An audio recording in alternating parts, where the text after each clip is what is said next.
Bonjour à toutes et à tous et bienvenue.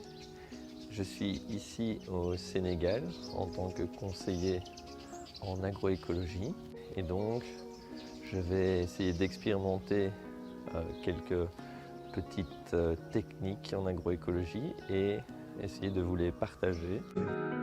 Première chose, je vais vous parler du sol. Vous voyez ici le sol, donc il y a quand même quelques plantes, mais vous voyez le sol est relativement nu. Et c'est seulement maintenant que j'ai un peu de temps pour m'y consacrer. Je viens de faire des trous parce que je voulais planter de la citronnelle.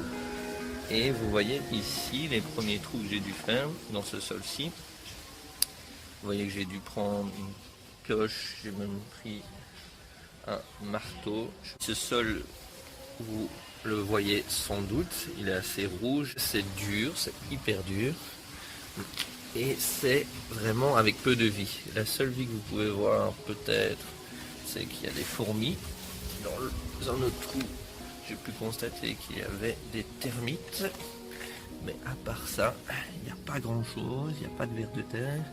Et la matière organique est assez pauvre. En fait, déjà au toucher, c'est très granuleux. Il y a beaucoup de pierres en plus. Mais à l'odeur, ça ne sent quasiment rien. Ça ne sent quasiment rien, ça ne sent pas la vie. Ça ne sent pas qu'il y a eu quelque chose qui a travaillé. Ce que je compte faire, c'est j'ai pris un peu de terre de mon compost. Vous voyez déjà la différence de couleur. Et la terre de mon compost, qui n'est pas encore géniale non plus, je l'ai mélangée à une autre terre. Qui, là, vous allez voir directement la différence. C'est une autre terre qui a été sans doute travaillée un peu, ou en tout cas qui a plus de matière organique. Et elle est ici, vous voyez déjà qu'elle est plus prune, plus foncée. Il y a aussi des termites, des fourmis, mais il y a normalement des vers de terre aussi, là vous pouvez voir. Il y a un ver de terre, tandis que dans l'autre il n'y en avait pas. Et donc là, évidemment, c'est un signe de vie. En plus de ça, la matière ici, elle est vraiment au toucher, c'est agréable, c'est assez doux, d'accord ? Et vous voyez que ça ne fait pas la même chose, ça ne fait pas des gros agglomérats. Ça s'effrite quand même assez bien. Mais c'est pas non plus du sable, totalement en tout cas. Il y a sans doute un peu une partie sableuse. Et à l'odeur, ça a une très bonne odeur. Ça a une vraiment très bonne odeur. C'est tous les signes de vie. Pour creuser, ça a été vachement plus facile. Petit récap. Quels sont les signes d'un sol vivant, d'un sol propice au vivant ? On va pouvoir utiliser l'odorat. On va sentir l'odeur de morceaux de terre fraîchement prélevés. Pourquoi est-ce qu'on utilise l'odeur ? Parce que c'est un indicateur d'activité microbienne. Donc ça veut dire on va pouvoir savoir si les bactéries sont présentes et qu'elles dégradent bien la matière organique. Est-ce qu'elles vont le faire en présence d'oxygène ou en absence d'oxygène ? En fonction de ça, on va pouvoir déterminer si on a des bonnes bactéries ou des mauvaises bactéries. L'échelle qui apparaît va nous y aider. Les mauvaises odeurs, c'est le pourri, le vinaigre, moisissure. Ça, c'est caractéristique d'un sol à problème, dans lequel l'activité biologique se fait sans air, ce qui favorise des micro-organismes pathogènes, et aussi l'asphyxie racinaire. Les causes peuvent être une aération insuffisante des sols, donc dû à un problème de drainage, et ou à l'enfouissement de résidus de matière organique en profondeur. Si vous avez une odeur plus douce, plus minérale, votre sol est hors des conditions d'anaérobie, c'est-à-dire qu'il y a de l'oxygène présent. Donc c'est un bon début. Enfin, si vous arrivez au numéro 5, vous avez donc des odeurs plus fortes, d'humus, de champignons, et donc c'est des bonnes odeurs, du type aussi des terreaux. Ces sols sont en bonne condition d'aération. Attention, toutefois, une absence d'odeur n'est pas un indicateur, car ces odeurs sont généralement présentes en conditions de température et d'humidité favorables à l'activité microbienne. Ainsi, si vous n'avez pas d'odeur, il faudra refaire le test dans de meilleures conditions. Pour récapituler, au niveau 1, on aurait des sols à problème, au niveau 5, des sols en bonne condition d'aération. Nous, ici, dans mon cas, on était plutôt vers les bonnes odeurs, peut-être que j'ai un peu exagéré, ça aurait été au niveau 4. On peut aussi observer la couleur. Si on fait une comparaison de couleurs, ça va nous permettre de comparer la fertilité relative de deux sols. Évidemment, je me réfère à la matière organique présente.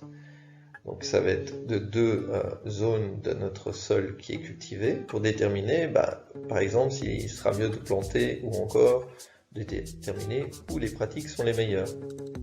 Pour ce faire, on prélève deux modes de terre dans le sol superficiel, c'est-à-dire qu'on prend des parties qui ne dépassent pas 10 cm de profondeur. Attention tout de même qu'elles doivent avoir la même humidité. Si ce n'est pas le cas, il suffit de rectifier la chose en versant de l'eau. Donc on va comparer leur caractère foncé, car les matières organiques colorent les horizons, en gris ou en noir, et ont donc tendance à rendre la couleur du sol plus foncée. On va donner une note.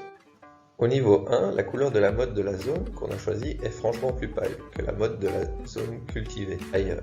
Ça veut dire que la motte choisie a probablement un taux de matière organique plus faible. La zone choisie a ainsi peut-être une activité biologique plus faible également. Au niveau 3, la couleur des deux mottes est identique.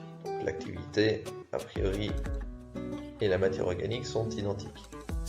Le niveau 5, la couleur de la motte de la zone choisie est plus foncée que l'autre motte. Dans ce cas-ci, le taux de matière organique du sol choisi a été préservé ou amélioré.